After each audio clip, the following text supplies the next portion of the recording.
Okay everyone, so I'm done with my riveting. Had a lot of fun with that.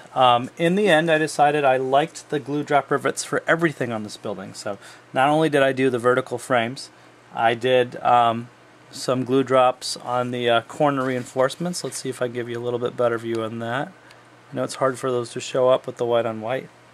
Alright, so I did kind of a pattern of 5 drops.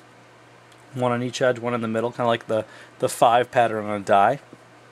I also did some glue drop rivets on that reinforcement around the smokestack. I'm sure that's hard to see. And in the end I did glue drop rivets connecting the awning to the door frame.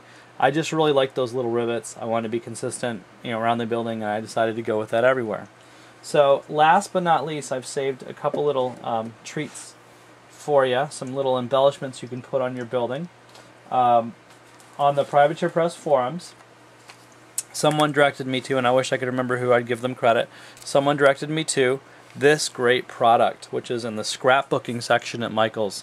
And this is Tim Holt's Ideology, that's the brand, and these are sprocket gears.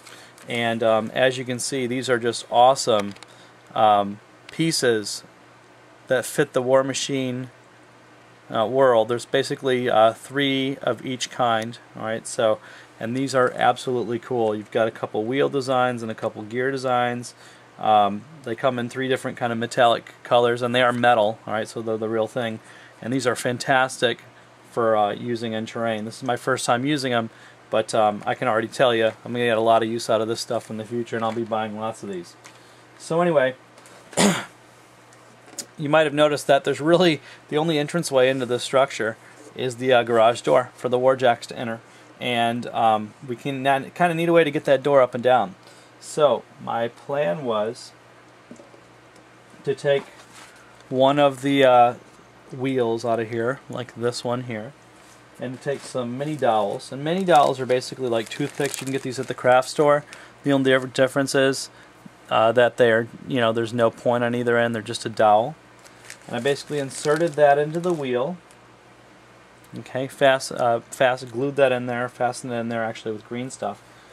I drilled a hole, you might say, in the front of the structure with just the tip of an X-Acto knife. You could use a Dremel or whatever.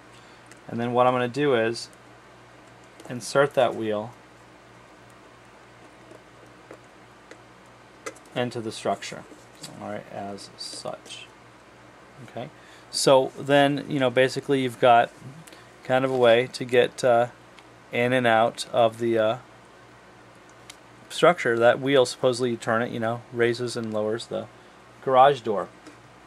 The other thing I did with one of those gear pieces from that craft booking set was to make this sign. Alright, so what I did is I took one of those dowel rods, took some jewelry chain, which is available also at a craft store. You might have seen me use some of this stuff in some of my other projects before.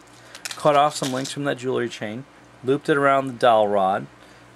With some floral wire, I attached it to this gear piece, and then what I'm going to do is I'm going to insert it into a pre-drilled hole in the structure and have kind of a door symbol hanging over my structure.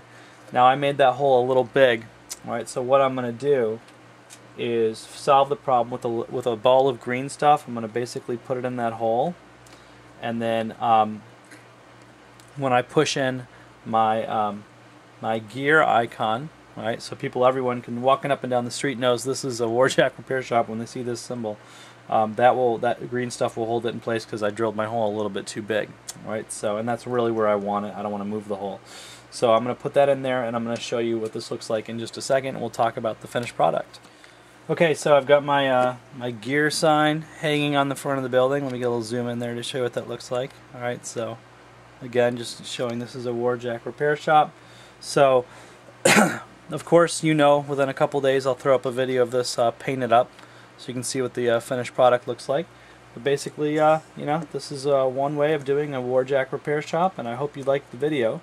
And yeah, I'm looking forward to painting this up, and it's going to be a lot of fun. And I'm also looking forward to making, over time, a row of shops or houses to construct in Iron Kingdom's village, with this being, just the first of many row houses to go together. So Anyway, I hope you liked the video and the tutorial, and I hope you found it useful, and I hope there's some methods in there you hadn't considered before, or maybe you know, you learned something that might make your terrain building more fun.